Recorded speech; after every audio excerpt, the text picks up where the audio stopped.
So you didn't get the apology. You didn't get the explanation. Maybe you didn't even get a goodbye. So what do you do now? I'm sharing 3 critical insights today that will help you let go and move on, even when you didn't get closure in that relationship. I know this is one of the toughest things I've ever faced personally, and I also know that I'm not alone. Many of us have been in situations where we were left with unanswered questions, unresolved emotions, and a deep sense of uncertainty. But what if I told you you don't need closure in order to move on? You don't need answers to move on. In fact, you probably already got them, even if you didn't recognize them. Before I get into that, I've got some free resources that are linked down below in the description. Be sure to go check those out. Whether you were in a toxic relationship, a strained family relationship, or you've been through a painful breakup, not getting those answers can be devastating. It can really throw you for a loop, and it can also leave us stuck in the past. I think a lot of people know that though. So why then is it so hard to let go? The reason for that is simple. It's because your brain craves resolution. It wants everything tied up in a neat little bow. It wants the I'm sorry. It wants the chance to make things right, or at least a reason that makes sense. And when we don't get those things, we end up replaying the conversations, reading between the lines, and rewriting history in our heads to try and find something that makes it make sense. Unfortunately, sometimes we don't get all the answers, at least not in the way that we want them. It's not because we don't deserve them. It's not because we're bad or they're bad or anything like that. It's because one person or the other, maybe both, either couldn't or wouldn't give those kinds of answers. Or they did give them and we weren't listening. Either way, you're now left holding all this emotional baggage, wondering, where do I go? What's next? How do I do this? And maybe they've already moved on. This is becoming an increasingly familiar scenario, especially as more and more family relationships break down in the face of poor coping skills and poor communication skills and toxic behaviors that may have been normalized for decades and passed down from generation to generation, but in truth are no less harmful now than they were back then. Let's talk about those 3 important insights when it comes to letting go and moving on without closure. The first one is that closure is an inside job. You may never get that apology. You may never get the explanation, and you may never get the chance to have that final conversation that you thought you needed. But that doesn't mean that healing is out of reach, because closure doesn't come from them. It doesn't come from them doing what you think they should. It comes from you deciding that your peace and your sanity matter a whole lot more than their participation or their cooperation. So we want to let go of those questions. Why did they treat me this way?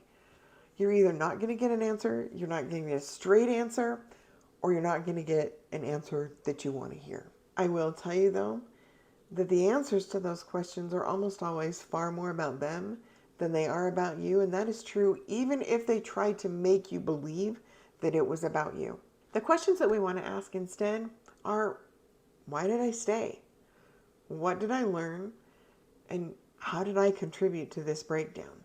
Every relationship has 2 sides, and even though this isn't always a popular statement, both parties contribute in some way both to the success and also to the failure of it.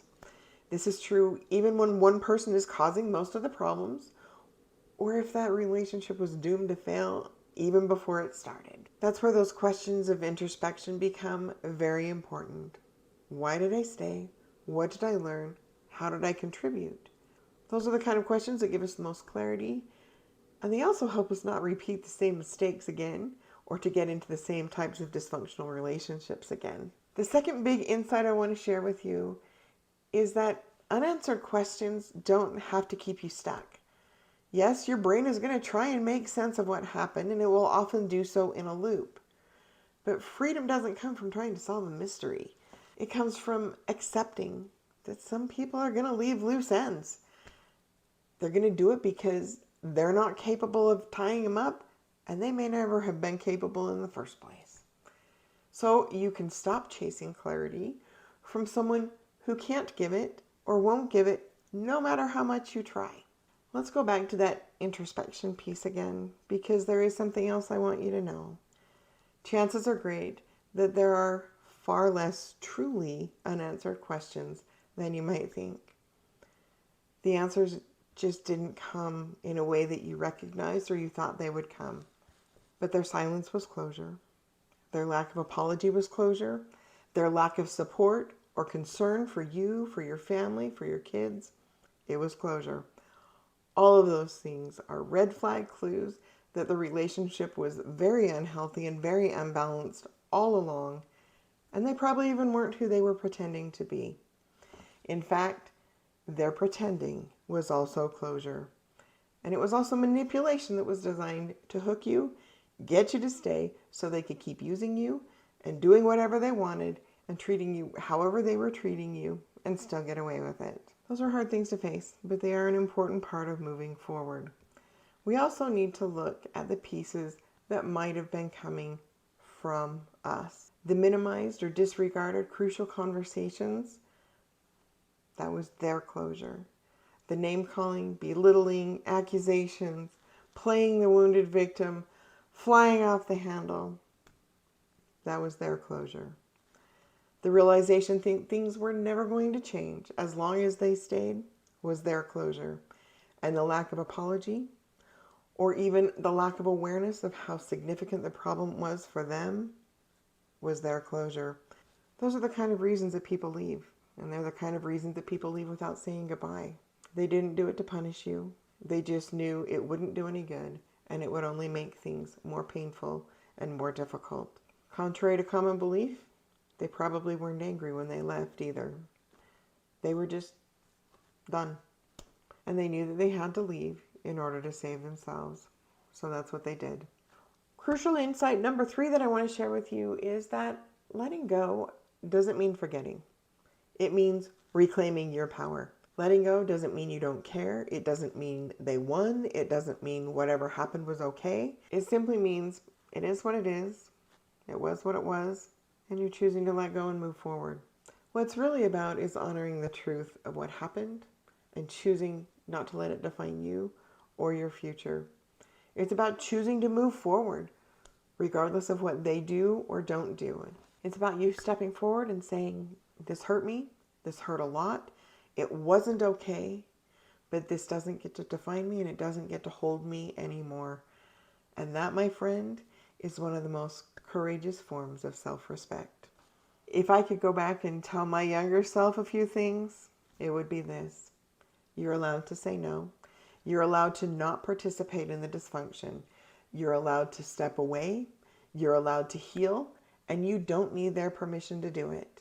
You're also allowed to put down the baggage, to step away, and to move forward in your own direction without an apology from them. And you're absolutely allowed to let go of the pain, the guilt, the shame, and anything else that went with it, even if the door to that relationship was never properly closed. Because the truth is, some doors close easily, some close quietly, and some of them get slammed shut, and others that stay open, just a little crack, just enough for you to see what's going on, for you to check back in on them, and to also get sucked back into the pain. If you've got one of those situations going on, it's time to close that door, and you can do it yourself. You can do it gently, firmly, lovingly. If you can do those things, great. But just close it. Not because it's easy, not because it won't hurt, but because you deserve peace more than you deserve answers, or they deserve your loyalty. I've got some great stuff coming down the pipeline very soon that will help you gain the tools that you need to untangle all these kinds of situations and chart a course for rebuilding your life on your terms.